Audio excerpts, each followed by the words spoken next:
Bonjour et bienvenue à toi pour le tirage des prévisions tarologiques de la semaine, de cette semaine le lundi, le 28 août à ce dimanche, le 3 septembre 2023.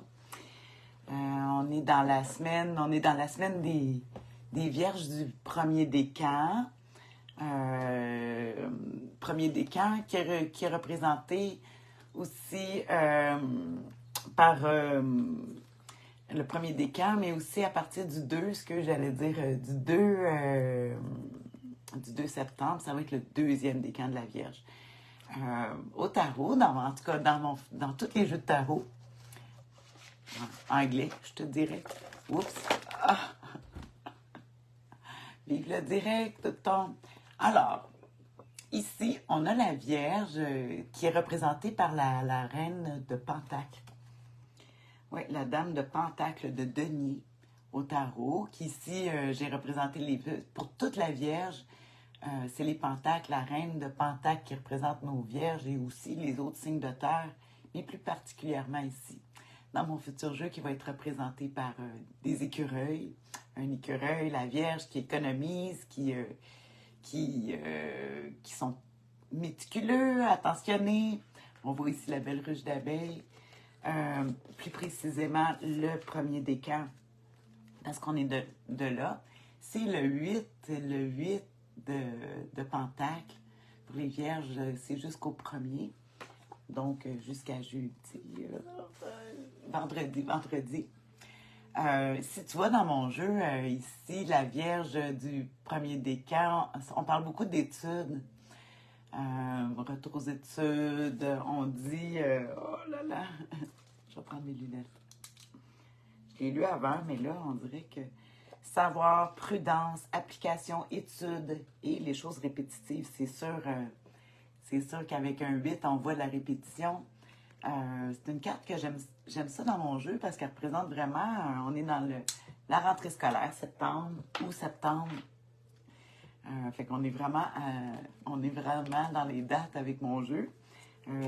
Après, ça va être à partir de vendredi, ça va être le deuxième décan de la Vierge qui va être représenté par le 9 de Pentacle.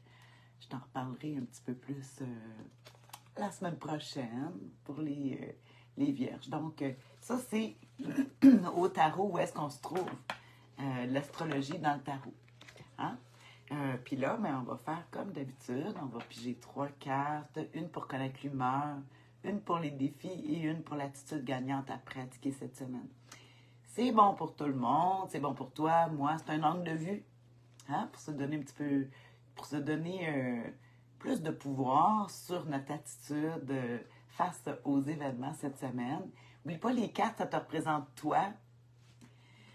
Ça représente les gens qui t'entourent aussi, hein, parce que des fois, c'est plus facile de voir à l'extérieur les cartes que de se voir soi-même, c'est normal. Mais ici, ça nous donne un outil, justement, pour être capable de s'observer à travers la semaine avec les cartes du tarot. Hein? C'est ludique, c'est amusant. On va faire ça. Avec 3 cartes, une pour l'humeur, les défis, l'attitude gagnante. Bonjour tout le monde. Il y en a qui sont présents, il y en a qui vont écouter en rediffusion. C'est bon aussi toute la semaine. Puis je vais faire un résumé comme d'habitude, mais tu sais, quand je fais des directs, mais quand je le fais, des fois je dis des affaires, c'est pas tout à fait sur la carte, mais dans ce temps-là, j'appelle ça de la canalisation qu'ils disent, là. Je dis qu'il n'y a pas de hasard, j'ai dit ça de cette façon-là pour une raison. Comme la semaine passée, en tout cas, j'ai fait une erreur. Je me suis repris après, mais c'est le fun parce que j'ai ma fille qui m'a dit « Ah, maman, une chance que tu as fait l'erreur. Tu as dit ça au début parce que sinon, j'aurais pas écouté la vidéo. » Puis c'était... Fait que je me dis « Ah, ben, c'est peut-être pour elle que j'ai fait cette erreur-là. » Mais en fait, tout le monde a sa manière de l'interpréter. Allô, coucou Benoît! Bon, on regarde ça cette semaine. À quoi qu'on peut s'attendre? L'humeur, la tienne, la mienne, tout le monde. Oh, le chevalier de coupe. Les propositions amoureuses. Oh, aller au secours. Hein, un chevalier de coupe. Là, je vais le mettre de l'autre côté. Parce que c'est inversé hein, sur Facebook. Fait que en fait, la première est ici. Fait qu'on voit le chevalier de coupe. Le couple qui représente l'eau, les sentiments, les émotions. On le voit qui avance. Les chevaliers, c'est mes cartes qui avancent vite. Mais le chevalier de coupe, on s'entend que c'est la plus nerveuse parce qu'il est très sensible, émotif. Il est prêt à partir d'un coup, mais une petite affaire, puis whoop, il va revirer. Il peut se reculer à moindre petite affaire là, que. Mais en tout cas, de toute façon, on l'appelle, oui, si c'est pour toi, peut-être que tu vas vouloir aller aider les autres ou aller chercher de l'aide ou quelqu'un qui vient t'aider. C'est sûr, bon, les propositions amoureuses, c'est sûr, les couples, c'est le cœur, c'est l'amour. Mais l'amour, c'est large, hein? C'est large, qu'est-ce que ça veut dire? C'est pas juste amoureux. On va regarder justement le défi à surmonter avec le chevalier de coupe. Hein? Fait que les émotions, ils peuvent se promener beaucoup, là, avec un chevalier de coupe. Mais on veut, là, tu sais, on voit que ça bouge. En tout cas, c'est une carte plus positive que c'est pas une carte type d'affirmation comme le chevalier d'épée ou les chevaliers de bâton, de denier qui est plus lent.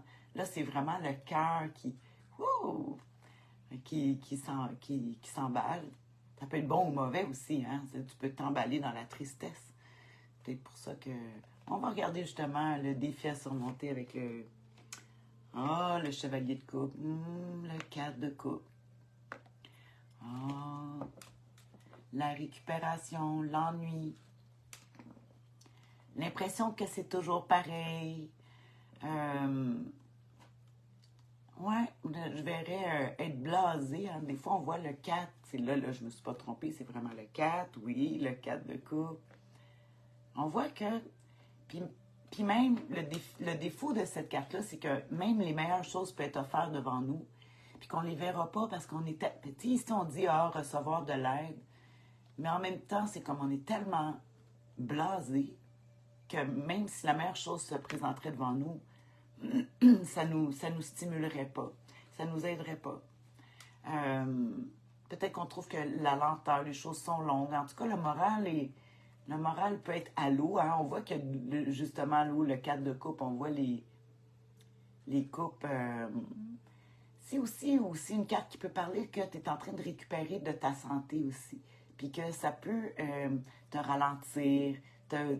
Vu que tu es pas vu que tu es en train de récupérer, mais tu n'es pas à ton niveau supérieur dans ta santé. Fait que des fois, c'est difficile des fois, c'est difficile de voir le positif, de voir comment on va s'en sortir quand on est en train de récupérer. On ne sait pas vers quoi on s'en va. C'est sûr que c'est important de focaliser sur qu'est-ce qu'on va atteindre plutôt que nos craintes, mais on serait porté ici avec un chevalier d'épée, vu qu'il est très, très, très émotif, qui représente les humeurs de la semaine. Ça peut autant aller dans le... J'aime pas ça dire positif, négatif, mais le constructif, mais aussi que celui qui va déconstruire aussi, en tout cas. On va regarder, on va finir avec l'attitude gagnante à pratiquer. En tout cas, c'est les émotions cette semaine. Les émotions, les coupes, le défi à surmonter nos émotions. L'humeur de la semaine, les émotions changeantes. On y va avec l'attitude gagnante à pratiquer. Au final, encore avec une coupe. Le 9 de coupe. Je l'aime beaucoup parce que c'est une carte qui dit d'aller de recevoir à la maison l'amour de son propre confort, d'aimer quand même l'amour de son confort, de qu'est-ce qu'on a. C'est aussi une carte qui peut parler d'aller avec la famille, les amis, les proches, aller au restaurant, aller ailleurs, pour justement peut-être guérir cette peut-être nostalgie ici. Peut-être ça ferait du bien. En tout cas, une chose qui est sûre, le 9 de coupe, on ne le voit pas que c'est quelqu'un qui est tout seul. Là. Hein? Il est entouré. C'est l'aubergiste qui reçoit. Fait que ça veut dire que c'est comme dans ton travail, pendant que tu travailles, en même temps, ça ne veut pas dire d'arrêter, mais d'arrêter de travailler, mais d'être avec un groupe. Ça peut aider. Je vais aller regarder dans un de mes livres, je vais m'aider un petit peu ici avec le 9 de coupe, parce que c'est la carte la plus importante. Le 9 de coupe, période de satisfaction, la légalisation d'une union. Ça se peut, mais il faut passer à travers le petit côté, là, ici, blasé. Aboutissement d'un projet ou d'une volonté, la sensualité, le plaisir. Il faut aller vers le plaisir. Sensualité, plaisir, pour passer par-dessus notre cadre de coupe. Si je regarde le cadre de coupe en négatif, ils disent l'échec sentimental. Tu vois, les propositions puis l'échec. Puis après, on finit avec la solution qui est les plaisirs. Peut-être si tu vis un échec sentimental par rapport à quelque chose, hein, c'est pas nécessairement un amoureux, ça peut être aussi un amoureux, ça peut être un projet, quelque chose que tu voulais faire, parce qu'ici, on parle d'aboutissement de projet, puis en tout cas, c'est comme si on était content de commencer puis de finir en même temps. La peur de la nouveauté, hein, le 4 de coupe, ça se peut, ici, on voit le changement, la peur de la nouveauté, la possessivité, le manque d'initiative, puis l'égocentrisme avec le 4 de couple. Il faut faire attention à ça. Puis si on est avec des cartes d'amour, ben, l'égocentrisme, c'est le sien ou celui de vivre avec notre égocentrisme, mais aussi celui des autres aussi. Fait que peut-être que, en tout cas, tu vas jouer avec ça cette semaine. Le manque d'initiative, l'égocentrisme. Intéressant, intéressant. Je l'aime, le 9 de coupe, comme conseil du tarot, parce qu'il y a quand même une notion de plaisir, mais sans abandonner rien. Puis le 9, c'est comme... Ouais, c'est presque juste avant 10, avant l'aboutissement. C'est comme si... c'est sûr qu'il ne faut pas célébrer la peau de l'ours avant qu'elle soit tuée. Mais ici, dire que quand même... Puis même, mettons, tu es en période de guérison, ou en tout cas, comme j'ai parlé de le 4 de coupe, puis tu sais, d'aller au secours, puis tout ça, bien, ici, de dire, de quand même célébrer le chemin qu'il a fait, qu'est-ce qui est gagné. Puis ça veut dire que il y a possibilité, parce qu'ici, il y a un côté apathique là, qu'on ferait rester, mais avec le 4 de coupe, moins bouger, puis... mais ici, ça dirait que, gars, si tu n'es pas satisfait ou si là, qu'est-ce que tu as déjà, il y a un bon bout de fait. Puis c'est sûr que, bon, faut pas se réjouir comme si tout était abouti. Puis prendre le changement aussi, que des fois, on peut faire les choses différemment, puis peut-être ça va nous stimuler. En tout cas, c'est sûr qu'on passe avec les gens. Moi, je pense pas... C'est sûr, l'amour de son propre confort, ça peut être chez toi, mais tu peux inviter du monde chez toi aussi. Ou de son propre confort par rapport avec nos amis, l'amour de son propre confort par rapport à ta situation au travail, ta situation dans plein de choses. Profite, tu peux t'appuyer là-dessus, puis célèbre ça. Ouais, c'est important d'avoir le plaisir, vraiment le plaisir, sans penser qu'on est arrivé au bout de nos choses. Mais on a travaillé beaucoup. Puis c'est quand même la rentrée scolaire, mais il faut célébrer l'été, qu'est-ce qu'on a eu. Ouais, puis ça va nous sortir peut-être de notre nostalgie ou avec notre chevalier de couple, l'humeur qui veut, mais qui est comme, oh, je sais pas. Bon, alors voilà, c'est ce que j'avais à dire. C'est sûr, comme d'habitude, je vais te faire un résumé qui, parfois, ne ressemble pas nécessairement à ce que j'ai dit. Mais oui, mais en tout cas, le sens est le même. C'est des mots qui sont utilisés. J'ai mis le plus général possible dans mes résumés pour que ça puisse être utile pour le plus de gens possible. Faut pas que je pense pas juste à moi, je pense à tout le monde.